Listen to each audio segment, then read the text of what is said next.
पाकिस्तान भारत क्या कर रहा है, चाइना से कैसे निपट रहा है, नहीं निपट पाएगा या क्या करेगा, इसको पाकिस्तान को ज्यादा परेशान होने की जरूरत नहीं है। पाकिस्तान को पहले चिंता अपने मुल्क की करनी चाहिए कि वहां के क्या हालात हैं। और चाइना का नाम लेके भारत को डराने से भी कोई बात बनने वाली नहीं, क्योंकि भारत जो है अब किसी से डरने वाला नहीं है। और चाइना को भी ये पता हो गया है, वरना वो वहां पर तरह सीमाओं पर तरह तरह की नौटंकी कर रहा है, लेकिन आगे बढ़ने की ना हिम्मत पड़ रही है उसकी और ना पीछे हटने, क्योंकि वो फंस गया है कि जाएं तो कहां जाएं। उन्होंने वोट दिया था कि वो लोगों की जिंदगी आसान करेंगे, उन्होंने जॉब्स का वादा किया था, उन्होंने हेल्थ और एजुकेशन की बात की थी, लेकिन घरों की बात की थी, उन्होंने कहा था पता नहीं कितने करोड़ में घर बना दूंगा। लेकिन अब जब कोई ये बात करता है तो जैसे मैंने कहा कि भारत में भी वो फौरन ही वो बॉर्डर की बात होती है, तो यहाँ पे भी यही होता है कि जी LOC पे ये हो गया और वो कश्मीर कश्मीर कश्मीर करना शुरू कर देते हैं।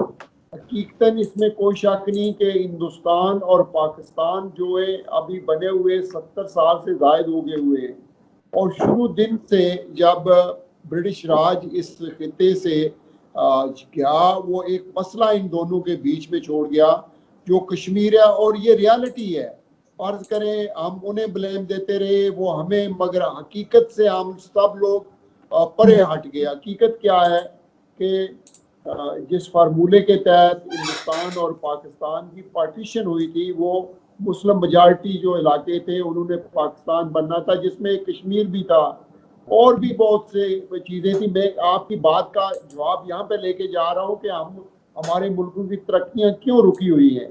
तो उसमें पहले यहाँ से स्ट्रगल हुई, फिर उसके बाद यूनाइटेड नेशन की रेजोल्यूशंस आ गई, और फिर तब से लेकर ये नफरत बढ़ती गई। कोई भी लीडरशिप ना उस तरफ से ना इस तरफ से ऐसी आई जो ये मसला रिजोल्व करके इन दोनों देशों के जो लोग थे उनकी बेहतरी के लिए काम करते। अगर आप तारीख में चले जाएं तो जब ये ईस्ट इंडिया कंपनी हिंदुस्तान में आई थी, तो उस वक्त हिंदुस्तान की जो GDP थी वो 25% ऑफ द वर्ल्ड थी।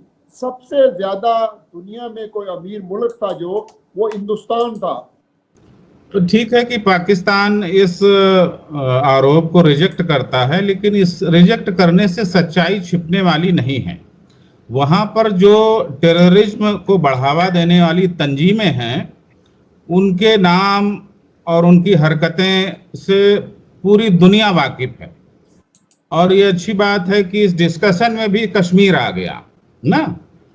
और लेकिन कश्मीर की समस्या के लिए हम कब तक अंग्रेजों को दोष देते रहेंगे? कश्मीर एक समस्या है, इसमें कोई दो राय नहीं, लेकिन इसको जिस तरीके से हल करना चाहिए था दोनों देशों को, वो नहीं किया गया। और बार बार इस तरह के डिस्कशन में जिक्र आता है कि वो UN का रिजोल्यूशन है, संयुक्त राष्ट्र की करारदाद है। तो उस करारदाद को एक बार पाकिस्तान को ढंग से पढ़ना चाहिए कि वो क्या कहती है। वो ये कहती है कि पहले पाकिस्तान पूरे कश्मीर से, अपने कब्जे वाले कश्मीर से अपनी सेनाएं हटाएगा, फिर भारत अपनी सेनाएं वहां ले जाएगा और फिर वो रेफरेंडम का माहौल बनाएगा। पाकिस्तान ने कभी भी उस कदम को पूरा करने की कोशिश नहीं की, और उसका ये शिकायत रहती है कि भारत ने तो वहां कब्जा कर लिया है, भारत तो UN रेजोल्यूशन को नहीं मान रहा है। तो इस सच्चाई की अनदेखी करने से बात बनने वाली नहीं है। जहां तक आपकी ये बात है कि दोनों देश क्या करें, तो सबसे पहली जरूरत तो ये है कि दोनों देशों के नेता और वहां की जनता एक दूसरे देश की चिंता करने के बजाय अपनी अपनी चिंता करे। पाकिस्तान भारत क्या कर रहा है, चाइना से कैसे निपट रहा है, नहीं निपट पाएगा या क्या करेगा, इसको पाकिस्तान को ज्यादा परेशान होने की जरूरत नहीं है। पाकिस्तान को पहले चिंता अपने मुल्क की करनी चाहिए कि वहां के क्या हालात हैं। और वहां इमरान खान जो बहुत उम्मीदों से आए थे, आप देखिए कि आप ही के लोग कह रहे हैं कि वो नाहिल हैं, उनको सेना लाई है। सेना का नाम लेने से लोग डरते हैं, बड़े बड़े लोग उसको कहते हैं इस्टेब्लिशमेंट, सीधे सीधे फौज क्यों नहीं कहते हैं। तो जब किसी मुल्क को फौज पीछे से चलाएगी और जो सरकार है वो भी उसमें भागीदार बनेगा कि आप देखिए कि कोई भी प्रॉब्लम पाकिस्तान में होती है तो प्रधानमंत्री आपके वजीर आजम तो पीछे हो जाते हैं, सेना आगे आ जाती है। वो सऊदी अरब के साथ कुछ समस्या हो गई तो पाकिस्तान का कोई मंत्री क्यों नहीं गया, फौज के अफसर क्यों गए? अमेरिका से कोई अगर आता है आपके यहाँ कोई बड़ा अफसर या नेता तो वो फौज के लोगों से अलग से मुलाकात क्यों करता है? तो देखिए, पाकिस्तान अगर ये स्वीकार करता है कि हाँ हमारे सिस्टम में कुछ प्रॉब्लम है और बड़ी बेसिक और बुनियादी खामी है, तब तक किसी समस्या को हल करना है तो सबसे पहली जरूरत होती है कि पहले उसको माने कि हमारे यहाँ ये समस्या है। पाकिस्तान की समस्या क्या है कि वो उस समस्या को मानने से ही इनकार कर देता है। अब आप आज ही हम देख रहे थे ट्विटर पे कि नवाज शरीफ साहब ने एस्टेब्लिशमेंट को कुछ खरी खरी सुनाई, तो उसमें हैशटैग पे चल रहा था नवाज टेरर समथिंग, इस तरह का कुछ, कि उनको टेररिस्ट बताया जा रहा था।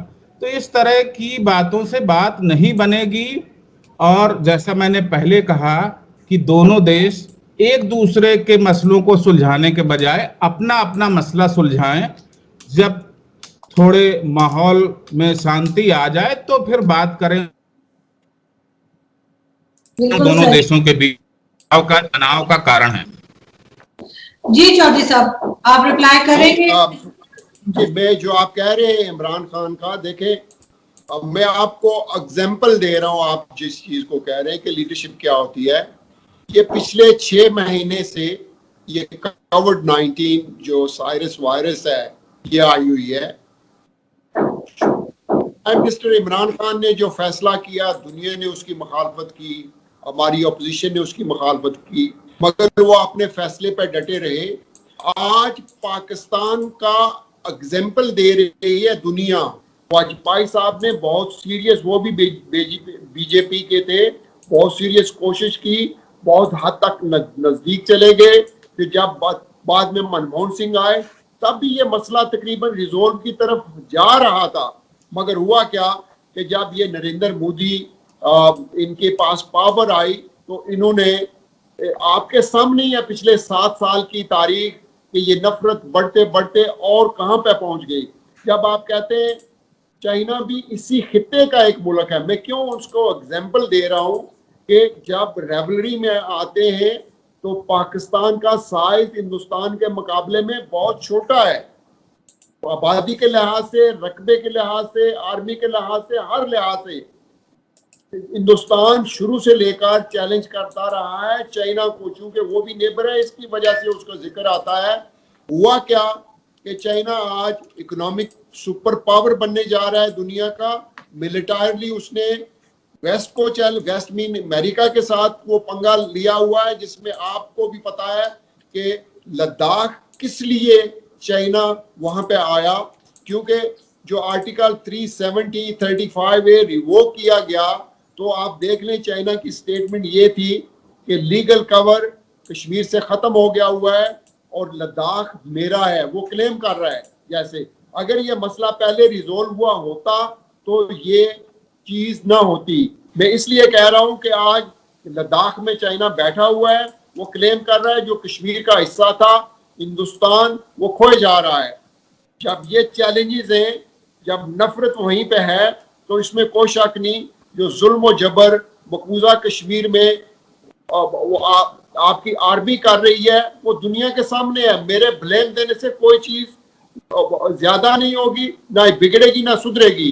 देखिए, एक तो ऐसा है कि अच्छा हुआ कि आपने चौधरी साहब को कश्मीर के मुद्दे से बाहर निकाल दिया, क्योंकि कश्मीर पर अगर हम चर्चा करते तो कहीं नहीं पहुंच पाते, क्योंकि आपने बताया कि वाजपेयी साहब सिंसियर थे, इसके बाद ये नहीं बताया कि कारगिल क्यों हुआ, इसके बाद मनमोहन सिंह सिंसियर थे लेकिन मुंबई हमला क्यों हुआ, इसके बाद मोदी सिंसियर थे, वो खुद वहां लाहौर गए लेकिन फिर वो कई एक घटनाएं हुई ना। तो कश्मीर से आपने चौधरी साहब को बाहर निकाल दिया, अच्छा किया, क्योंकि कश्मीर पर इस तरह की केवल अपनी बात करते रहने से कहीं नहीं पहुंच पाएंगे हम।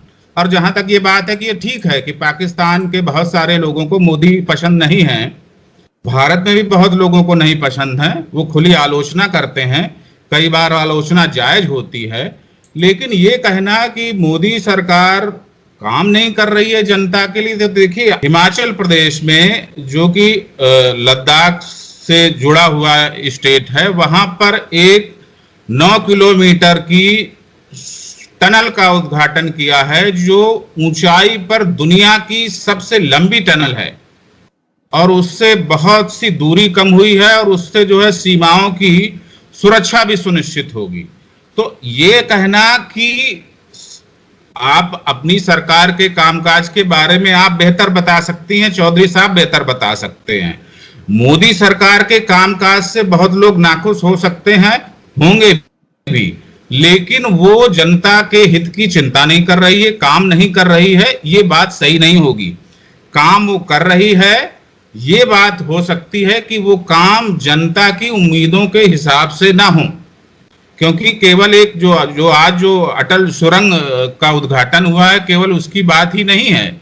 इसके पहले कई एक परियोजनाएं, बड़ी परियोजनाएं, बड़े प्रोजेक्ट भारत सरकार ने अलग अलग देश के अलग अलग हिस्सों में शुरू किए हैं। और चाइना का नाम लेके भारत को डराने से भी कोई बात बनने वाली नहीं, क्योंकि भारत जो है अब किसी से डरने वाला नहीं है और चाइना को भी ये पता हो गया है, वरना वो वहां पर सीमाओं पर तरह तरह की नौटंकी कर रहा है, लेकिन आगे बढ़ने की ना हिम्मत पड़ रही है उसकी और ना पीछे हटने, क्योंकि वो फंस गया है कि जाएं तो कहां जाएं। तो पाकिस्तान के लोगों को चीन बहुत पसंद है, सब भारत के लोग जानते हैं, और चीन में जो चीजें वहां की सरकार करती है वो पाकिस्तान के लोगों को बहुत अच्छी लगती हैं। अगर वाकई अच्छी लगती हैं तो उनको मुबारक हो, लेकिन इसकी अनदेखी नहीं की जा सकती कि आज की तारीख में दुनिया का सबसे बदनाम देश अगर है तो वो चीन है। दुनिया के सबसे लोग अगर किसी देश को नापसंद करते हैं तो वो चीन है। चीन अगर अगले नॉर्थ कोरिया के रूप में देखा जा रहा है तो उसके लिए वो खुद जिम्मेदार है। तो चीन की चर्चा भारत पाकिस्तान के उसमें हो, इसका कोई मतलब नहीं है, क्योंकि चीन से भारत अपनी तरीके से निपटेगा और पाकिस्तान अपनी तरह से दोस्ती करेगा, और इस दोस्ती में ये भी भुला देगा कि वहां पर कोई उइघर मुसलमान भी रहते हैं, क्योंकि इमरान खान कहते हैं तो मैंने तो सुना नहीं, मैंने तो जाना नहीं, मुझे तो पता नहीं, उन लोगों से तो ऐसे बात नहीं करते हैं। तो जो मुद्दा है उसको वहीं तक सीमित रखा जाए तो